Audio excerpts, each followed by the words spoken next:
Hola, este es Completar del 9 de septiembre.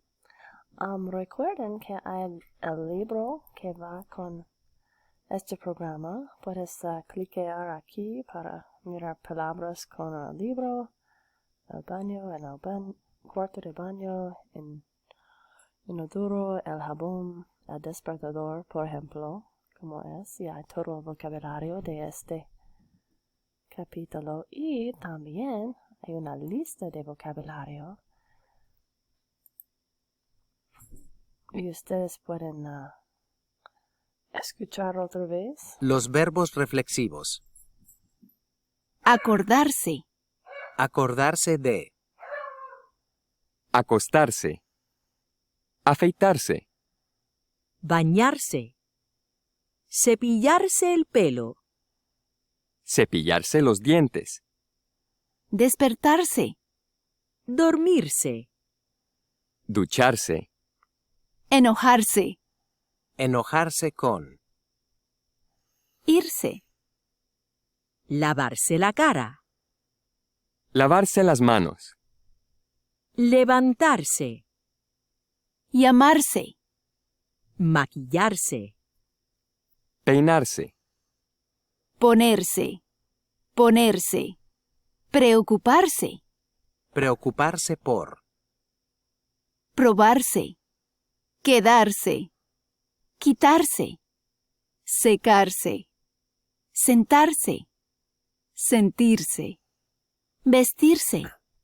Entonces es bueno de practicarlos antes de hacer el ejercicio.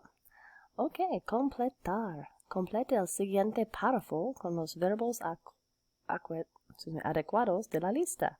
Haz los ajustes necesarios. Ajustes, that means cambiar forma, conjugate.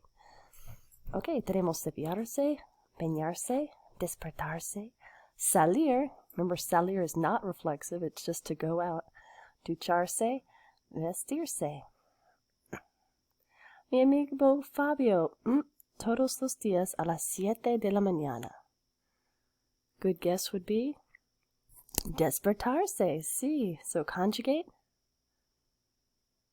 Put the se at the beginning, and then despertar, it says it's an E to the IE, so despierta. Despierta. Bueno. Todos los días a las 7 de la mañana. Rápidamente y muy elegante para ir a trabajo. So does something quickly and then something elegantly to go to work. I'm thinking he's going to probably get dressed very elegantly. Vestirse. So let's conjugate vestirse. Se viste. E to the I. Se viste. So before you get dressed, you want to... A couple things work, but probably se ducha, which is ducharse, just conjugate se ducha. Rápidamente, se viste muy elegante para ir al trabajo. Después, blank los dientes. What do you do to los dientes? Cepillarse, yeah, and it goes se cepilla los dientes y... there we go. We forgot se peina. Se peina. Peina. Combs his hair. A las 4, Fabio para su oficina. What's left? He leaves for the office. Salir. It's not reflexive, so there's no se. And it's just sale. Sale. Bueno. Mi amigo Fabio se despierta todos los días a las 7 de la mañana. Se ducha rápidamente y se viste muy elegante para ir a trabajar. Después, Fabio se cepilla los dientes y se peina. A las 8, Fabio sale para su oficina. En eso es.